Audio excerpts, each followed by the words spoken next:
What's up everyone and welcome back to our League of Legends Top 5 Plays. In celebration of the holiday season, we have an action-packed episode ready for you today with a little surprise, so be sure to stick around until the very end. Starting this episode off at our number 5 play is Gerodork on Lee Sin, and at the beginning we see him lurking around the enemy blue buff. All of a sudden he goes in on Kha'Zix, making sure to use his E and ultimate before reactivating Resonating Strike to maximize the execute damage from his Q. After picking up the free blue buff, he jumps over the wall to his teammate, but a wild Riven appears, so they both turn and chase her down as she runs back to her tower. He lands the Sonic Wave and goes in, bringing her so low, but she flashes over, and then his teammate does as well, so he decides to swing around and help Yasuo. He safeguards in, and the friendly Shen ults to keep Yasuo alive just long enough to get the kill, and now we see Blitz moving in, so he Qs over the wall as he gets hooked, allowing him to just barely escape. As the enemy Blitz continues to chase him down, he uses a bunch of health potions to regain enough health to where he feels comfortable to turn on the robot for the third kill in this play. By knowing his limits and utilizing his full arsenal of abilities, blue team gets a 3-for-1 exchange plus a blue buff, putting them well ahead after this play.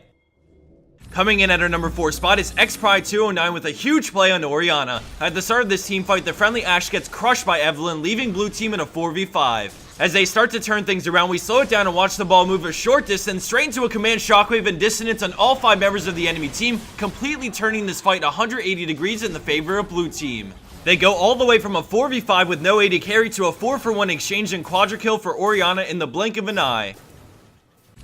Shampooing her way into our number 3 spot, we have ToastedSalad on Katarina. At the start, we see the enemy Udyr come in for a gank as she gets stunned and they deal tons of damage to her. She quickly decides to shampoo in an ult, stopping it early to Zhonya's in preparation for a possible crescendo. Out of nowhere, she flash W's to dodge the bomb and then picks up the kill, using the reset to dodge the ult right after, saving her life. As she continues to run, Udyr hunts her down with Ghost as he gets a stun off but can't deal quite enough damage, resulting in Katarina's escape as she makes it back to her team somehow in one piece.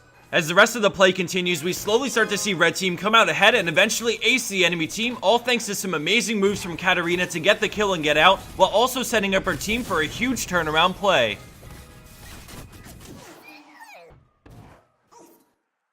Coming in at her number 2 spot is Layfoo and Leblanc with some sick jukes. At the start we see Yasuo coming right at her, but she looks past that and double distortions to get Shyvana and get out. As the enemy Yasuo continues to chase after her, she waits on her cooldowns in the safety of the brush, and then when he gets close enough, she W's across and then reactivates it to juke him out. With nowhere else to run, she heads to the enemy tower while waiting on her cooldowns. Unfortunately, her passive gets popped and Yasuo closes the gap, so she W's away and pops Zhonya's. She plans to escape and ults away, pulling Yasuo and baiting the wall just to come back in and QE Ezreal for the kill. Yasuo uses Garen to get close and almost get the kill, but another distortion creates some distance as she jukes back a final time, escaping somehow with 2 kills under her belt.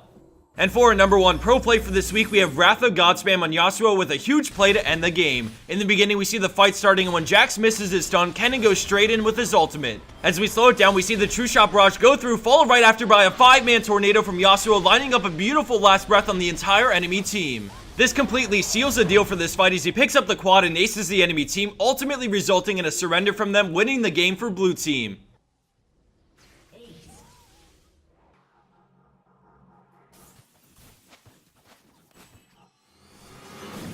And for the bonus clip of the week, we have the best LCS caster in the world taking it away.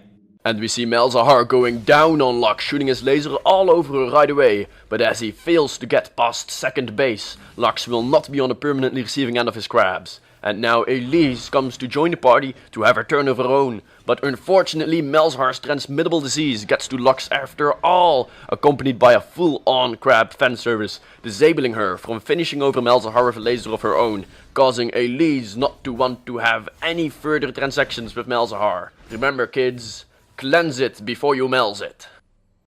Thanks for watching, and I hope everyone had and continues to have a wonderful holiday season. A special thanks to CivHD for his masterful commentary and insight on transmittable diseases. Take care everyone, and I'll see you back here next week for the next episode of our League of Legends Top 5 Plays.